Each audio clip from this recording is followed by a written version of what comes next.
like to take a seat, we'll get started.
Well, good morning, everyone.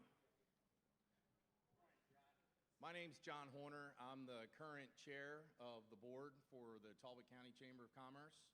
I work at Easton Utilities just across the street here.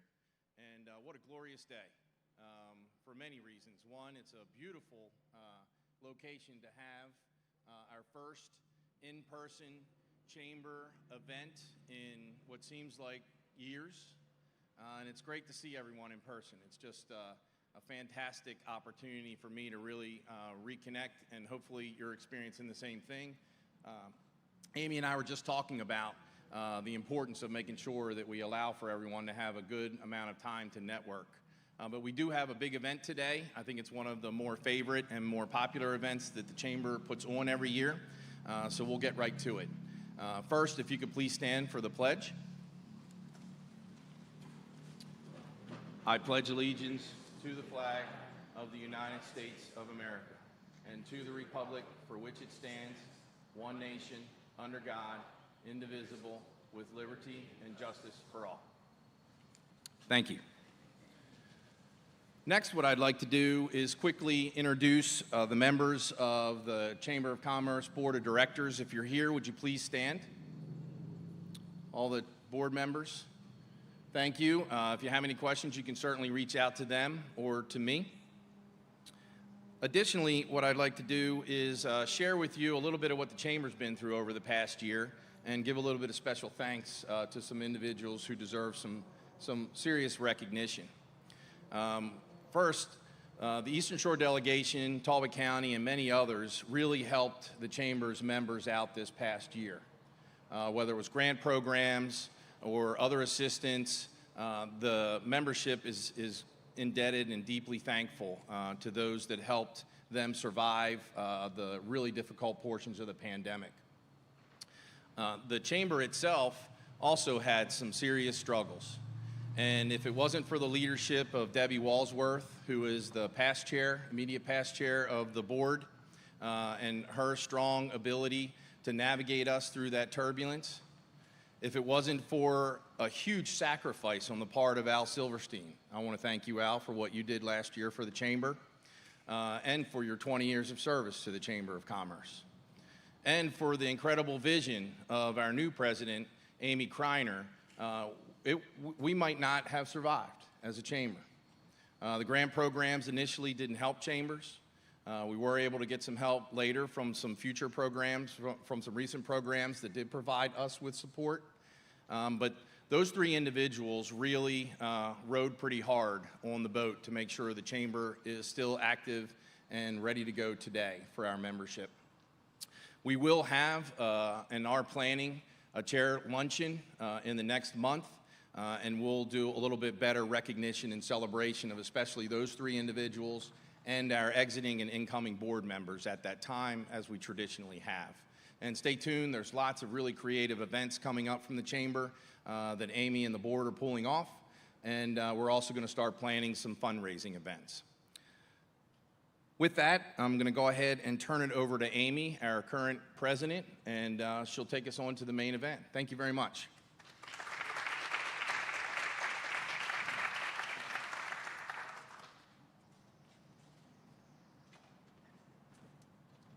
Thank you, John. It's good to be here. It's good to be seen. It's good to see all of you. How great is this? How great is this to be out less than 6 feet from people because we're all properly vaxxed, right? Everybody? Yes? I am so grateful for the Avalon for the concept of this, but then when I reached out to Jess and said, hey, we're looking for a space, the staff, they were so great. And so I'm so appreciative to everybody at the Avalon Foundation, and I look forward to all of the future events we'll be having here also. Not to delay anything, I'm going to introduce, if you can come right up on stage, we have Delegate Chris Adams, Senator Addie Eckert, and Delegate Johnny Mounts to lead us in our legislative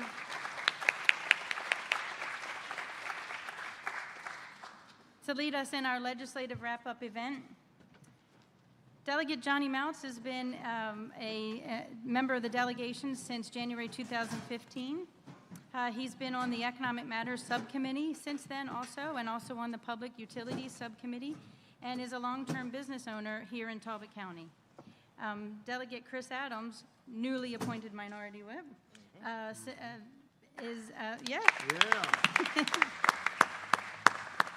also been a member of the delegation since January 2015, and has been a member of the Economic Matters Subcommittee since then, and is a also local business owner. And Senator Addie Eckert has been a member of the Senate since January 2015, and a member of the Budget and Taxation Subcommittee and Health and Human Services Subcommittee, among others, and is also a local healthcare professional. So welcome to our District 37 delegation.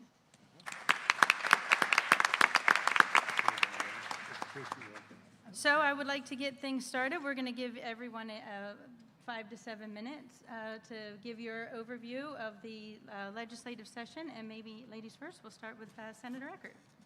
Do you want to? Whichever you're comfortable with. Let me go ahead and pull it up. If you don't mind, I'm going to stand. I know it's much easier when you're sitting behind Zoom meetings all the time for a year. It's much better to stand. Anyway, I just want to say greetings, and what a beautiful day it is here in Talbot County. I've never been to this spot before other than to park and drive through. So congratulations, what a beautiful transformation it is. And I do look forward to utilizing this space much more as we go forward. And then I'm going to say thank you all for your participation with us, for your coaching, for your challenging, for let's get things moving, for tidbits of information as I go through the budget process, because all of the legislation and all the work that I do, and I think all of us do, comes from you all. So just remember that. It's the constituents that we work for. And when we're thinking about the budget and thinking about decisions that we make in Annapolis, it's because of you and your future generations that is important to us. As you well know, we went into this session with an absolute bang. I'll tell you what a year it's been. Coming out of COVID and not knowing whether we were coming out of COVID when we were preparing for a session, because in the beginning, it was, where are we going to get the PPE? I got a call one night while I was stopping and shopping saying, Abby, we've got to get respirators. Don't you know anybody who knows where we can get some respirators? Where can we get more Clorox? Where can we get more supplies? And we spent the bulk of last year prior to session, right out of session in March when we adjourned sine die and crossover, networking, believe it or not, with all of our communities. You all here in Talbot County had a series of conversations because you put your team in place. And I think the governor did a wonderful job setting that up, because he built actually on the drug crisis with opiates and all the overdoses. He had already worked with Clay Stamp on that, our native son here. And that was a good system to build on, and so he continued to build on that. Championing Maryland is a great place to come and live, work, and play. And oh, by the way, we're going to try to keep the taxes as low as possible, and we're going to try to provide as many services as we can for our citizens. So we went into session thinking we were having a fiscal calamity. You know, we've been in a structural deficit since I've been elected, and that was even before 1994, because I started with the Central Committee in 1986, and there were problems back then. I thought the 90s were the worst. And then we went through it again, and guess what? We were pleasantly surprised because of the governor's fiscal restraint and wheeling in a lot of the departments, making efficiency in government, that we were able to come out, in addition with the federal help, with more than $2 billion in reserve and structurally balanced through 26. That is pretty remarkable. But that's not to say we're out of the woods, because this year we thought we would go in and just do the essential kinds of legislation, which is balancing the budget and dealing with education, because we came off of the Kerwin bill that the governor did not sign, and then we had to go through all of the veto overrides because we have two different perspectives in Maryland. We don't really want to deal with crime, but we do want to change how we're doing policing. And, you know, for many of us, that's a very sensitive issue, because we believe in our communities. We need safety first. We need structure. We need the support, and we need everybody working together. And there are elements that I think about as I go through the legislative session. So we came out with an excess, and that's the good news. And we were able to get some things in that budget that are so significant to us.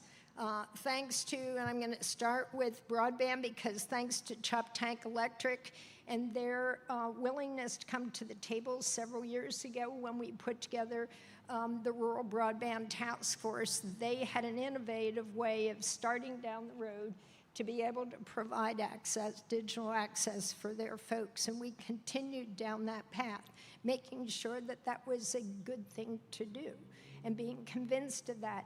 But we also then wanted to build on that so that we were able to then provide additional resources. And I fought in the Budget Committee in the beginning when we were doing the relief package right out of the gate for $15 million for broadband for us. And we wound up with 300. I think that's pretty remarkable. That's an applause line. Thank you very much. And it's because of Chop Tank, and it's because of Bay Country Communications and Blue Surf and Eastern Utilities, everybody working together to make sure that we're able to supply every home with broadband. The pandemic exacerbated a lot of issues that we've had for a long time, and that was probably the top one. In addition to that, we found out that many of our businesses needed some assistance as well, because they weren't able to make it. And God bless the chambers and the economic development folks around the shore and around the state who worked with businesses to help them to do an assessment, to let the governor know what was needed to be able to provide the on-the-ground relief, to continue to be resilient and emerge, some of them out of a phoenix, into viable organizations that will be sustainable across time. And that's a big win for all of us. Where we have work to do is with our workforce. You know, we can't get lumber to Tillman Island if we don't have CDL truck drivers driving those trucks. So we have a big issue with workforce, and as you know, I've worked on healthcare workforce for years, and the bulk of the legislation that I did in Annapolis, other than we worked for Eastern Utilities to be able to bring their rates down for folks, at all munis actually. But that is very important, so putting initiatives in place, and we had a number of bills that did that. And in fact, there are new funds to be able to work through commerce, through housing and community development, to be able to bring that workforce to fruition, and working with our healthcare organizations as well. So we went down, well, you need revenues, right? You can't depend on the federal government for all the revenues. And fortunately or unfortunately for many of us, there were some tax bills that were passed last year that many of us voted against that came back to be able to offset the cost of the funding for Kerwin. Education funding is another one of those basic structures that we need along with broadband. And I was hopeful that we would go into this year's session with revamping of that Kerwin package, that education package, thinking that, well, you know, folks were at home, we're going to transition into maybe doing some different kinds of models for education, and that really hasn't happened yet because I think the kids were out of school for so long, and teachers were in a very tight spot, particularly if you were working. I know my daughter-in-law is a special ed teacher, and she has 2 teenagers at home. So how do you keep an eye on all those kids and do your own special needs kids at the same time? So we found out not only we wanted the kids back in school, but we never did really modify the Kerwin bill except to know that we needed more services because we have a learning gap now, and put some provisions in place that we can do some community outreach through the summer in addition. So we wound up adding more money to it, and with that, I didn't vote for it because it really didn't reflect what I thought needed to be modified going forward. I think we're going to be back there again looking at that for some time after we finish with this year and see what education does pan out to be. We've got a lot of good initiatives out there. It's a matter of, I think, the impact to our local jurisdictions that are going to take the hit on that. So we will continue to work on that. The digital sales tax went through, that funds our education as well. And then that gross receipts, digital advertising tax went through. That impacts businesses. I think it's 100 million up to 15 billion. And there's a sliding scale on that, and those funds go to education as well. And then we did the sports betting. I worked on that to make sure that we had a lot of opportunities for sports betting, whether we like it or not. We were behind the curve to the states around us, and that will bring in, projected, about 17 million, and that will go directly into the Blueprint Fund. So I just wanted to share that with you. In addition to that, as I said, whether it's mental health, behavioral health, we continue to work on a lot of bills in identifying the barriers and working through the barriers so that we can get more access to care.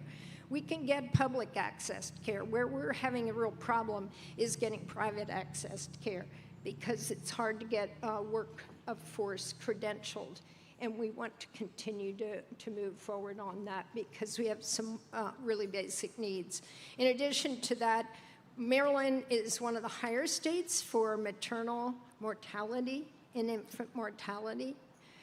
That's not a good thing. We don't take care of our moms and babies, so we added some funding to be able to do that for all of our pregnant moms through their pregnancy and up to the first year of life. To give those kids a good foundation. And that will be important as we reach out to our minority communities, not only to get information out about vaccination and get everybody vaccinated, but that's going to be going forward as well. The big conflict that I've found in the Senate, now the House is real different. You think when you hear from my colleagues that we live in 2 different worlds. The Senate has smaller committees. We work together, and there are usually only 2 or 3 of one of the minority party on a team of like 12 or 15 on a committee. So we have to work really hard to be able to compromise to work on issues. And I was on the minority task force that dealt with equality and inclusion. So we worked with a lot of initiatives to be able to get a more integrated healthcare delivery system, more recruitment of our minorities into healthcare, into various businesses, support and grow those businesses, because I really believe we have an untapped workforce that we can work with if we can get the feds to help us along that way. So with that, I will stop. There's a lot more to talk about, and we could probably filibuster for a long time to be able to talk, but I'm getting a high sign here. So anyway, I'm going to turn it over. Can I pick whoever or what? All right, so that's going to be hard to do. I can say, here's Johnny, ladies and gentlemen, Delegate Johnny Mounds. Is that all right? So here's Johnny. Chris will be next. He'll be sweeper.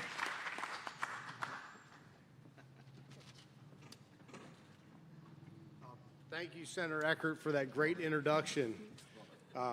We're breaking ceilings here, right? If I have not, I think I've met everybody, and I know there are a couple new faces here. I was going to joke and say I already did my summary when we did our meet and greet earlier. I tried to grab everybody and talk to them. And these are interesting get-togethers that we do. We do them around the district. We do them in 4 different counties. That's our district: Caroline, Dorchester, Talbot, Wacomico. And generally, my summary this year has been pretty negative. I'm not real high on what happened last session. I've got a lot of criticisms about last session, and I'll get into all that. But what's significant about what's going on with me and trying to do these summaries is that this summary is probably the most significant, because to me, for this meeting, we had the greatest accomplishment in Annapolis this year, and it was tremendous. And a large part of it goes to Eastern Utilities, John and Hugh, and the mayor for supporting our efforts in capping the RPS requirement for municipal utilities. That sounds really boring, right? Nobody capping what? What are you capping? Well, a couple of years ago, the legislature, in its effort to promote renewable energy, it created a new mandate for electric providers to buy an increased amount of renewable energy, which works for some of the bigger providers. However, in the state of Maryland, we have about a dozen municipally owned utility companies. A lot of people in the area don't realize how fortunate they are to have Eastern Utilities. And if you don't, just think about the Eastern Parade when Santa Claus comes, because he's riding on an Eastern Utilities truck. And unfortunately, though, when Eastern Utilities sells its electric, it has to buy it on the open market. But they're not able to buy the bulk size of energy the way some of the other providers are.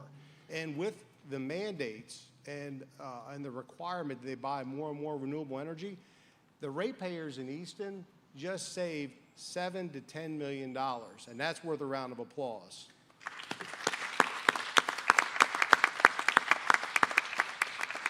This was not our first year to do this. We tried it last year. And we were able to get it out of the House. The chambers are very difficult. The scenario this year was probably worse than anybody could imagine. The Senate operated differently than the House. The senators all worked together. They stayed like in a cluster. In fact, I didn't speak to Senator Eckert during session but for a phone call over the weekend. And I maybe would have seen her walking, but it was no more than a high five, which goes more to my discussion about session. On the House side, we were all separated. There's 3 times as number of people in the House than there is in the Senate. And so Senator Eckert really carried the water for us in the Senate to get this bill through, because it's more than a notion to say, well, just because of the House of Delegates have passed this, that the Senate's going to pass it. So Senator Eckert did a fantastic job. So thank you very much for getting that out. So, I serve on the Economic Matters Committee. Delegate Adams and I both do, and we try to figure out what we're going to talk about so we don't talk on top of one another. Usually, Delegate Adams gets to go before me, so I'm left with crumbs, so I may return the favor. But I know we've heard a lot about what happened last session. Senator Eckert went through a lot of things, and in our committee, Delegate Adams is probably going to talk about the Essential Workers Act, so I won't bring that up. He was on the work group. I will. Well, you can go through, yeah. But so I will talk about unemployment. Businesses right now are reeling from unemployment charges, and there are a number of people that are reeling from not being able to receive the benefits for the system that they paid into. Meanwhile, there's a group of people that are making off, apparently, with fraudulent claims. It is not a good situation at all. Our committee spent days upon hours, upon piles and piles of paper trying to find a way to unwind the unemployment system. But the fact of the matter is the volume of claims that were filed versus the volume of money and the system that we had in place just wasn't there to deal with the situation that we have. And it's a problem, and it's a problem we're going to have to deal with. Our unemployment system is governed by a federal law that has certain requirements that the state has to comply with. The net result of that are the charges that all the employers are paying right now, the increased charges. It's very frustrating. I'm an employer. I have those charges. And I also heard all the promises and the assurances that businesses would be held harmless because of COVID.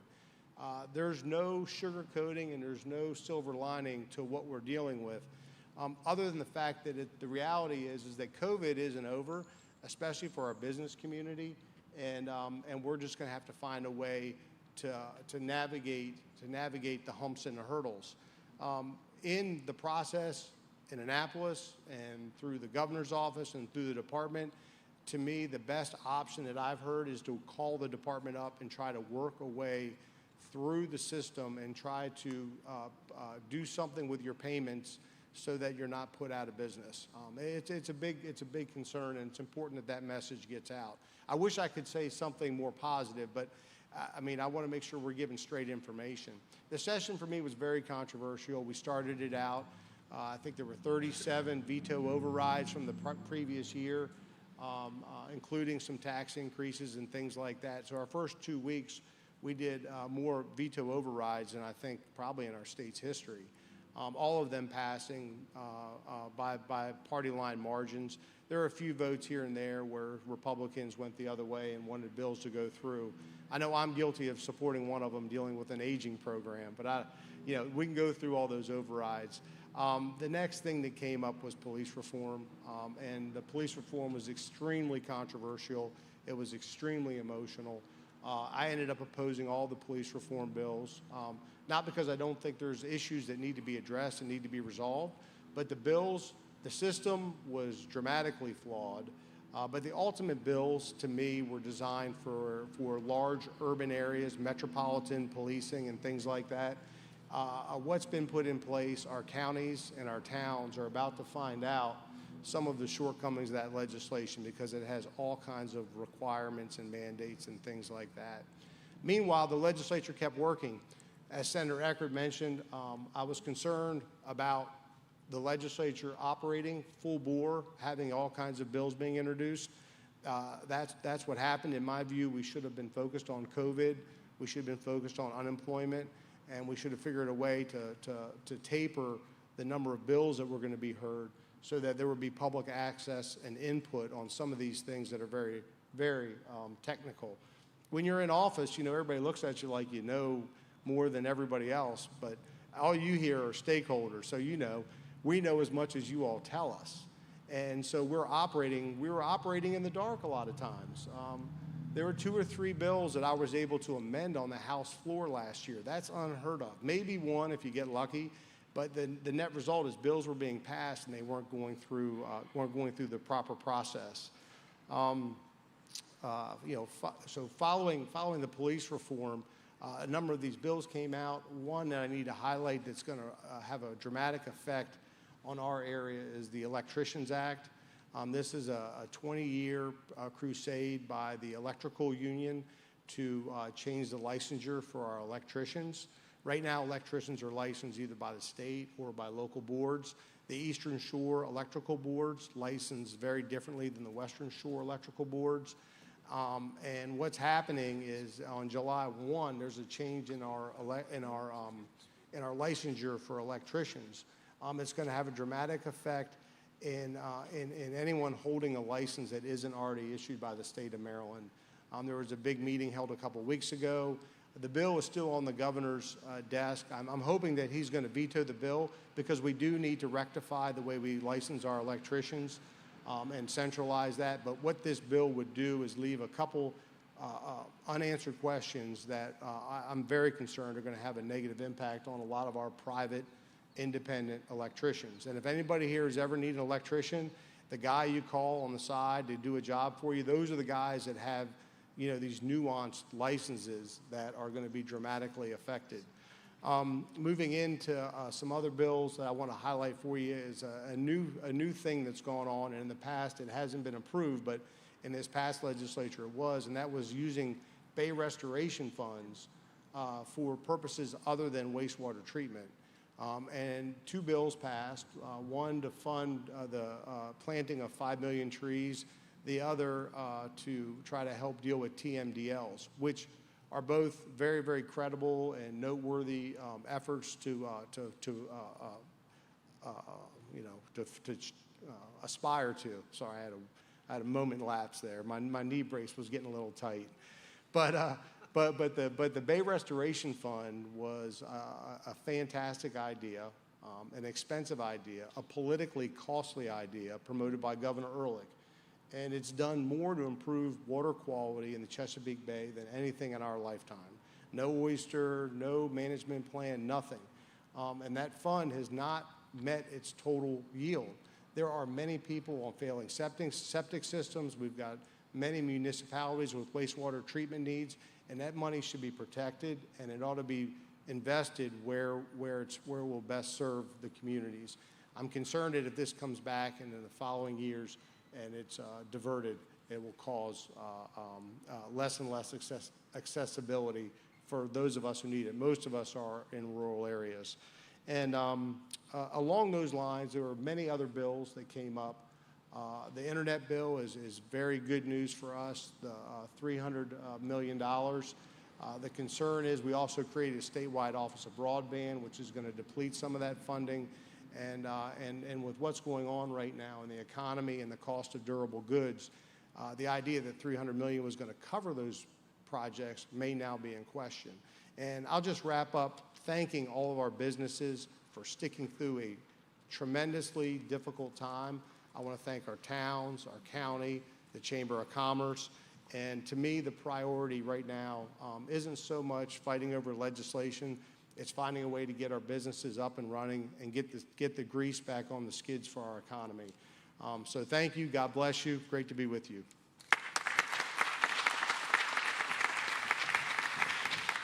And we made one other big change this session. The House GOP caucus, we made a change in our leadership. So it's my honor to introduce to you a good friend of mine.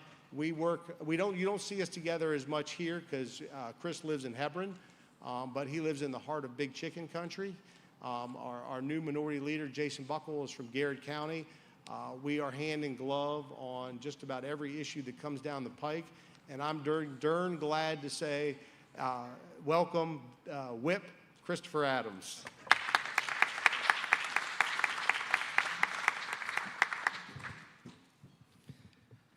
Amy Kreiner in the Talbot County Chamber of Commerce. It's a pleasure to be here again. I've been here for 7 years, and Al, for each of those years up to this point, I want to thank you for the service to this wonderful organization, but also helping me cut my teeth. I've said to you before that speaking before this group is a formal group, a very important group, active group, and so to have learned the art of articulating position points and also doing that in Annapolis, Al, was a big part of your working with me, and want to thank you for that service. And hint, Amy, he's been soft on me. He's been a easy judge for me as it moves forward. So keep that in mind. Let me just say first off, it is a pleasure to have been elected as minority whip. It's a big deal for the Eastern Shore. Johnny will remember this, but we were having dinner amongst colleagues in Economic Matters Committee one night, and one of my colleagues who knew more about what was going on because I wasn't lobbying for this, said, "Chris, what would you think about being the minority whip?" And I thought that was a cool idea. Well, Johnny's sitting across the table from me, and I said, well, because Johnny and I are equally capable, we're a team, work well together. I said, well, Johnny, do you want to do that? And we had a little brief discussion, and Johnny said, why don't you go for it? And what an exciting opportunity, because I did go for it. Jason Buckle, who I supported from the very beginning as this was coming forward, was the gentleman that reached out to me. We had a lunch in Annapolis. And so our mission statement, in essence, is that Jason from Western Maryland, the mountains of Western Maryland, Chris Adams from the Chesapeake Bay, the Atlantic Ocean, and the Eastern Shore of Maryland are going to come together and deliver important messages, not only for the benefit of our caucus, but also for the state of Maryland. Because what we have found in Annapolis, to be quite candid with you, is that not many issues come down to Republican versus Democrat. There are those, and not to underestimate that. But in many cases, it's rural versus urban. It's the cities against the rural counties. And so these are opportunities where we can influence outcomes. We can make a difference. And so Jason and I, as we appealed to our caucus, said we have the voice of the Republicans, the voice of rural parts of our state, and we have a reputation for being heard and having the right to be heard on the House floor. I have no problems fighting on the merits, on bills on the House floor, doing it in a way that can make an influence and a difference, because it's the only way to move forward. And so our caucus, and Jason and I, are excited to be part of that mission statement, because as we move forward into this next election cycle, the other part of my job is not only can I articulate and develop position statements for our caucus, it's also going to be to influence and increase the membership of our House delegate Republican membership this next election cycle, which starts now. We think that redistricting, and I want to say the first point I want to make about this legislative session is we are facing a very interesting redistricting effort.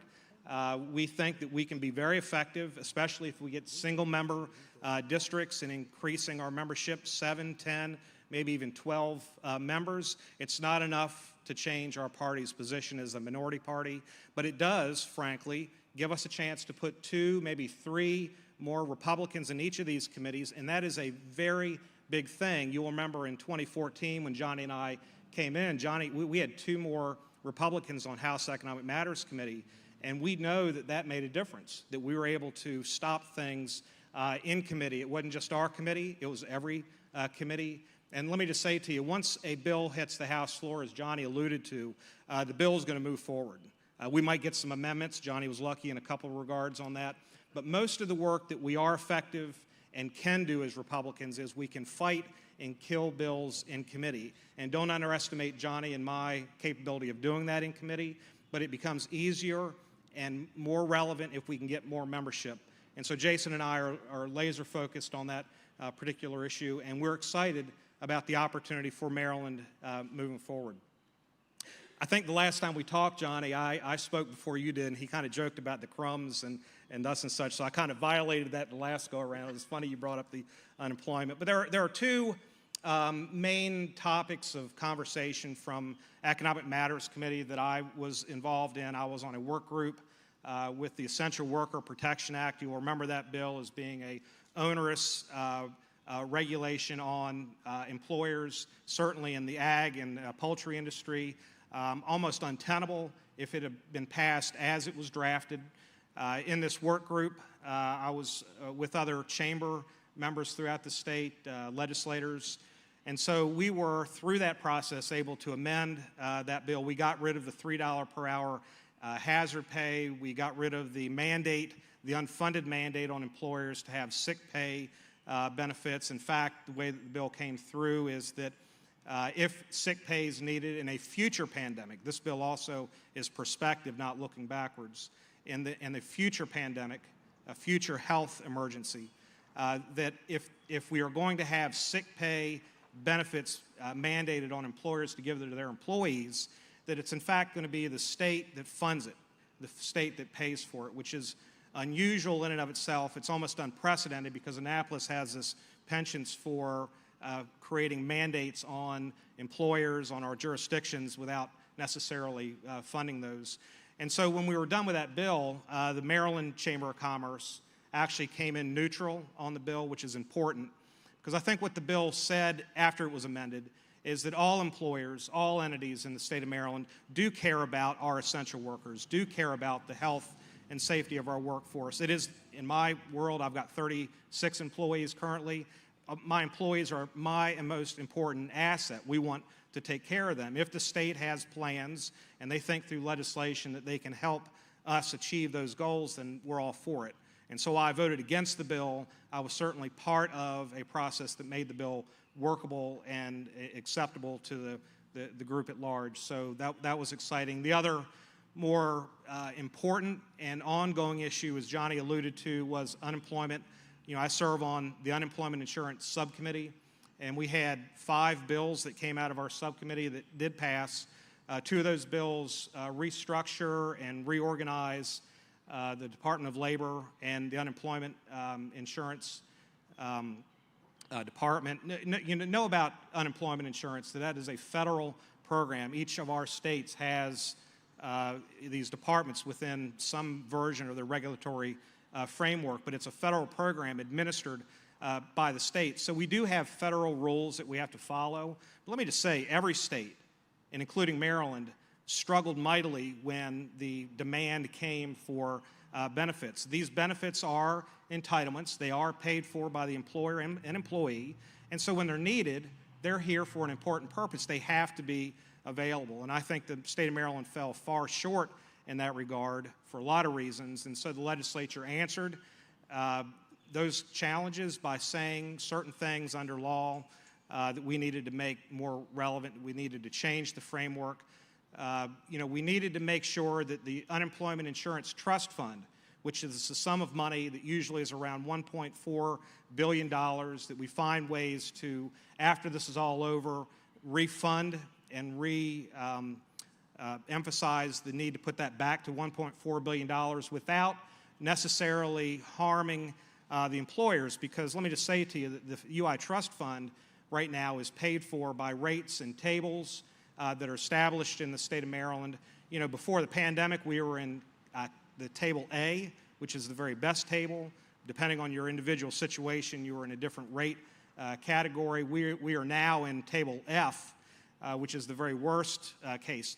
All you need to know about that is a higher, much higher rate that employers are paying for unemployment insurance, and it is tantamount to a tax on our employers at the same time that we're trying to come out of this situation. And so there were 2 bills that resolved this. One, Senator Hershey put in that forces us to go back to Table C, that the state will have some involvement and engagement on that. And so ultimately what we're trying to do is make sure we have a funded unemployment insurance system and that the state participates and doesn't put it on the employers necessarily to have to finance that at the worst times. The last thing on unemployment insurance is our caucus, my first act in the caucus was to write a letter to the governor in reinforcing the need to create work search requirements if employees or prospective employees are actually receiving the benefits. What's happening, and I'm an employer that's seeing this firsthand, is we're having a terrible time finding people who want to work. And they're currently receiving UI benefits, they're receiving federal benefits through the state of Maryland, and the incentive is not necessarily there. So the letter from Jason and I on behalf of the caucus was to encourage the governor to get our unemployment system back to requiring people to look for work if they are to receive their benefits. And so we know now that the state by June 1st, next week, will start asking people that are receiving the benefit to in fact look for work.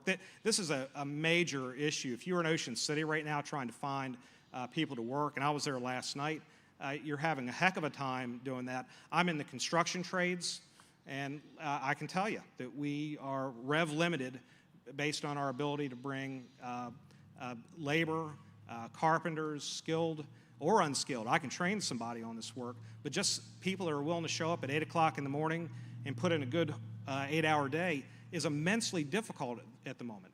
And I think we as a government have created this mess, and we need to unwind it. The way you unwind it is to put UI back in the posture it was pre-pandemic, and it's probably the most important act that I can sit here and talk to you as a business group today, is that we're all about trying to get back to normal. We're not quite there yet, and this is a big part of that.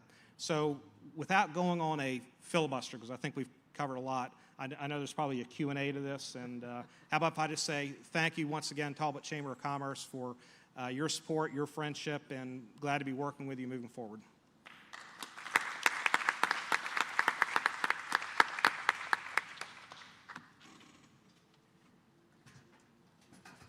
Thank you for that. I think everyone can agree with me that we're lucky to have this representation in Annapolis, so thank you again.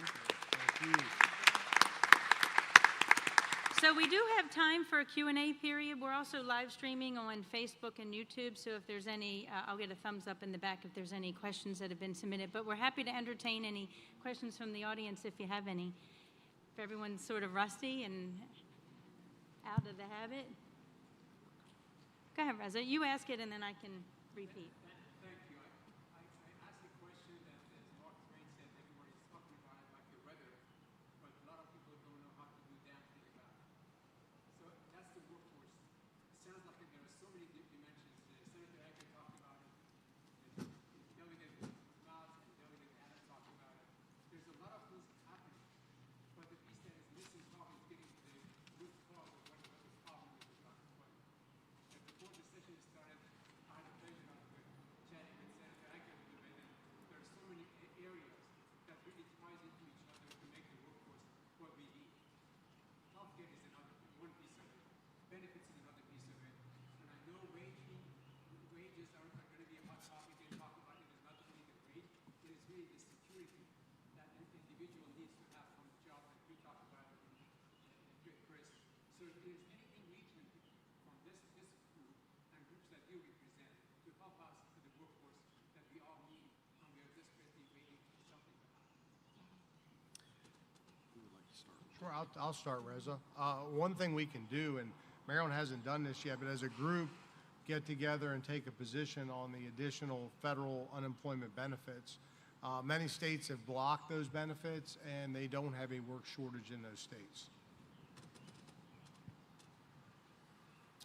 I mean, all I can say is that, and I said before, that we have to have a well-trained, well-qualified workforce. A business is only as good as the workforce that they can put in play and to make a difference in their individual businesses, but also collectively as communities are starting to recover. So my answer would be not to underestimate the need for people to find the new skills, and we've always talked about that.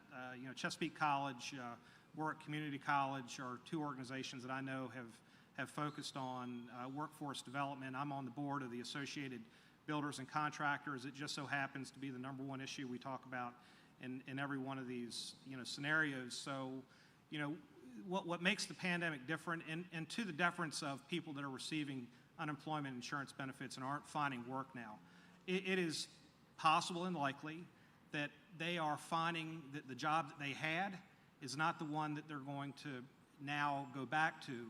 And so my concern then is, are we postured financially to support the organizations that do workforce development to meet increasing demand? Are we marketing to those folks that, as I'm being somewhat critical about the work search requirements, are we also marketing to those same people the need to seek out the opportunities that are already there to give them the skills they need? I would question whether or not we're quite there, but I think the infrastructure is there. And I believe that this organization can and should reinforce, specifically Chesapeake College and Warwick Community College and the role that they play in giving people skills that they don't have, but they need to get back to work.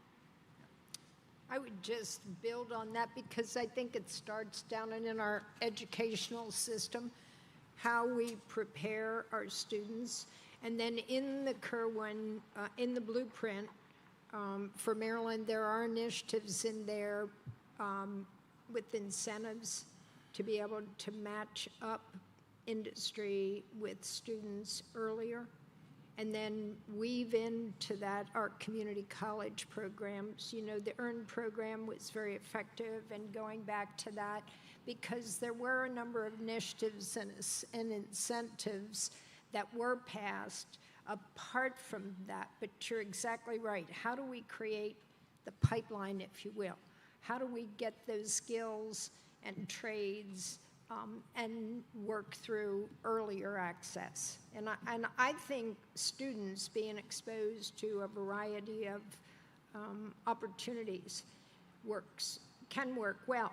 In addition to that, when we did medical marijuana, there was a way to build minority business into that, and that failed miserably. It didn't work.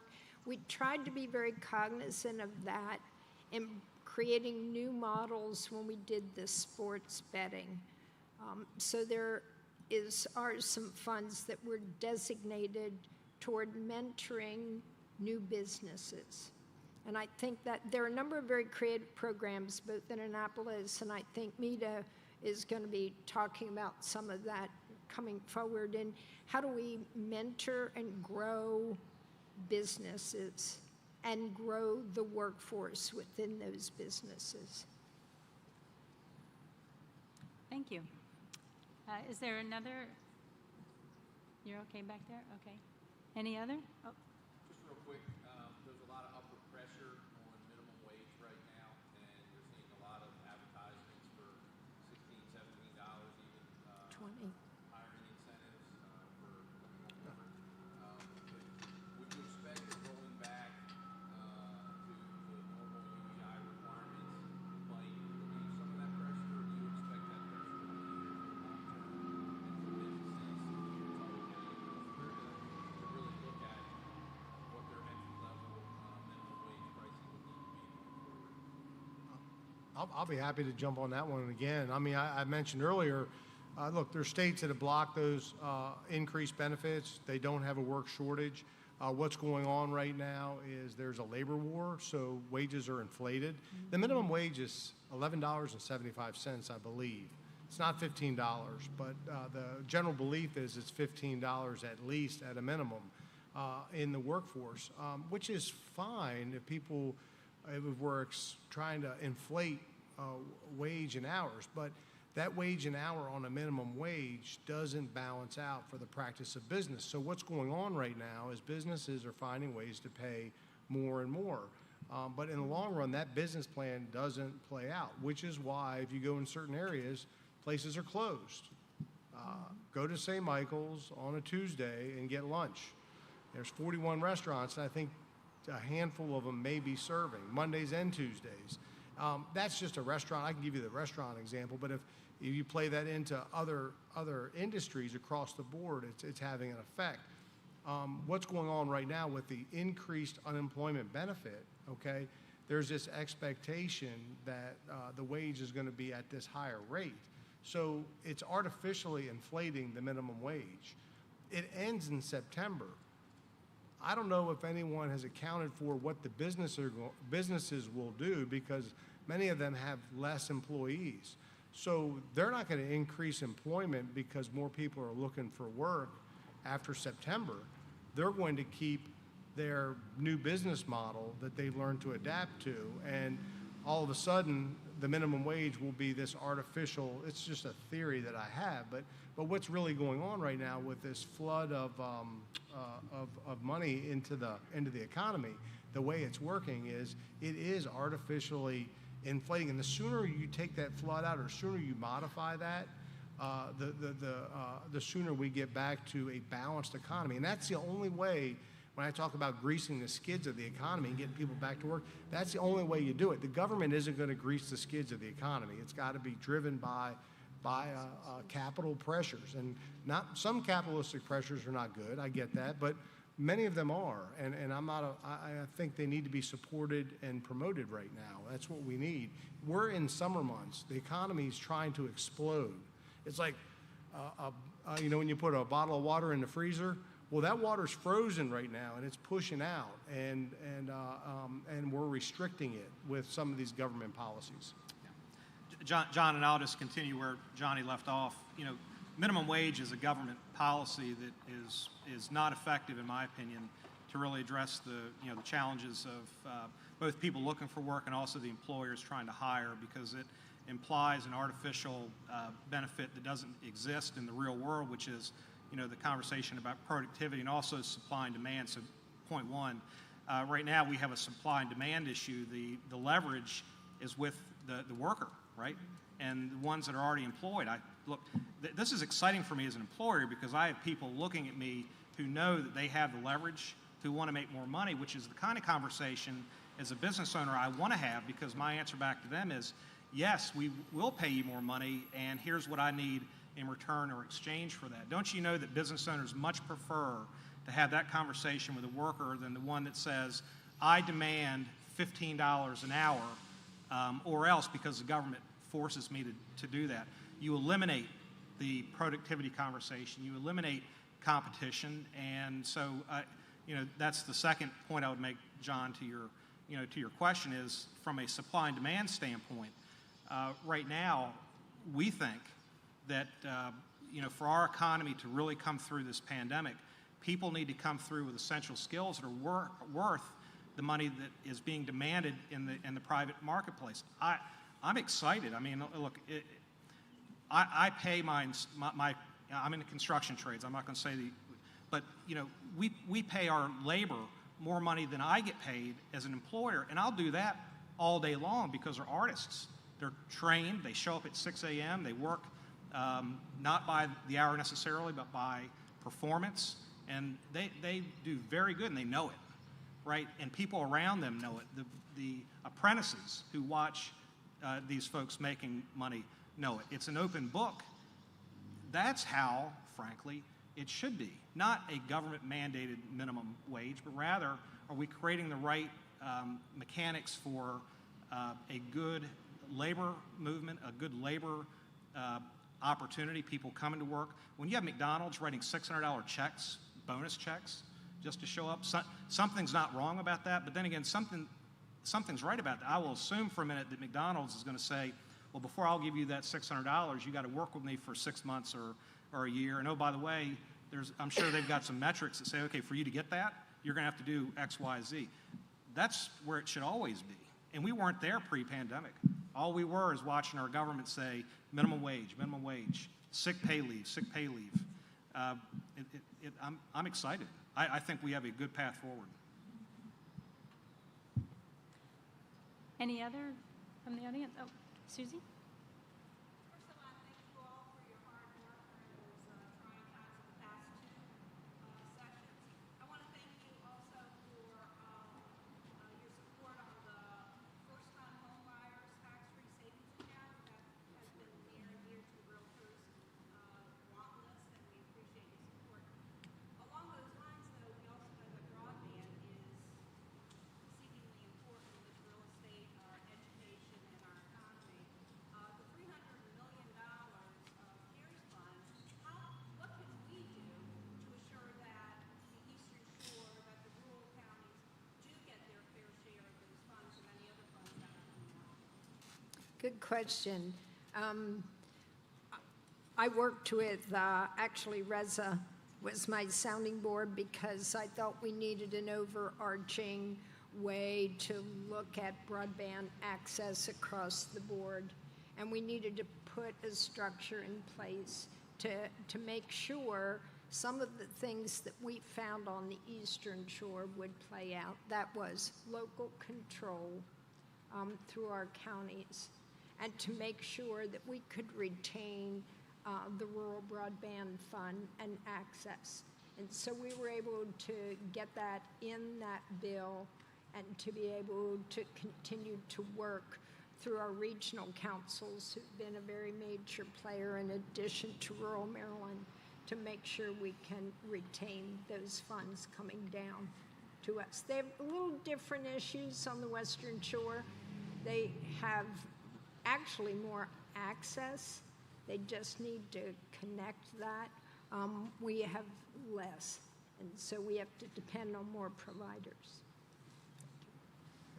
And I think it's imperative upon the Eastern Shore and the rural areas to get as active. We're fortunate that we're already active. We've been doing things, but we've been very protective. Originally, when we started the internet debate, it was only for the Eastern Shore. And the Western Shore legislators were like, no, Johnny, we don't do it like that. It's either statewide or nothing. And so we came up with the concept of rural. Well, that rule has now been expanded, and you know, the first person to the table when we talked about rural broadband expansion was Montgomery County. And they have a plan, and they've got the answers, and so the competition is going to get stiff for us very quickly for these funds. So it's imperative that we don't sit back and say, well, when's it coming? We've already got plans in place. Thank you, Eastern Utilities. Thank you, Chop Tank. Thank you, Bay Country, whoever, what we can do. But while that money's there, and even though the price is high now, the price of wire has gone up 300%.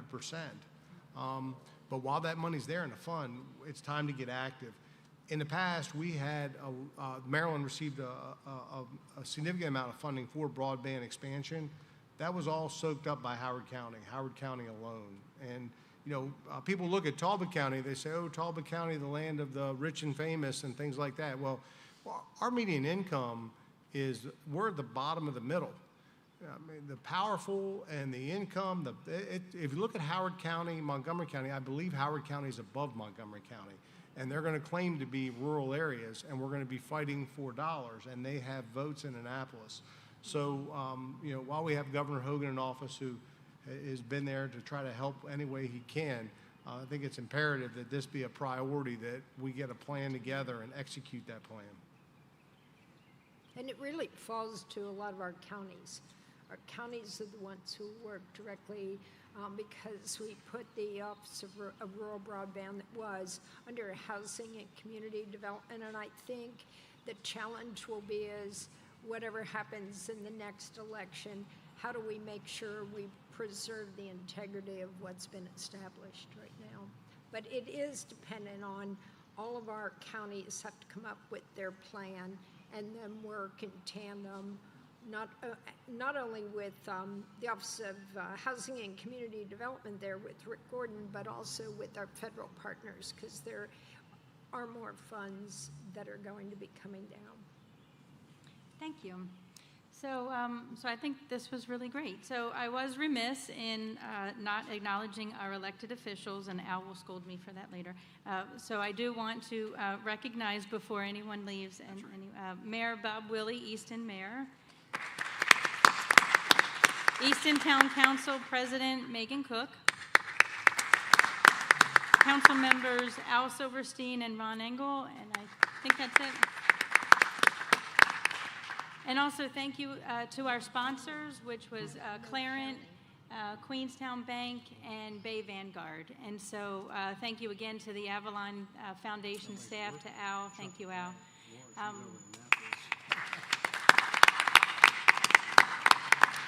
It's so good to see everybody again, and so we're looking forward to, you know, we're as ready as you are to get things rocking and rolling again. So thank you for your time. Have a good afternoon.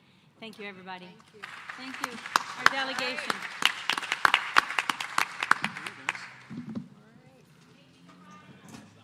Oh, I did forget the raffle. Oh, I need the, where's Pat?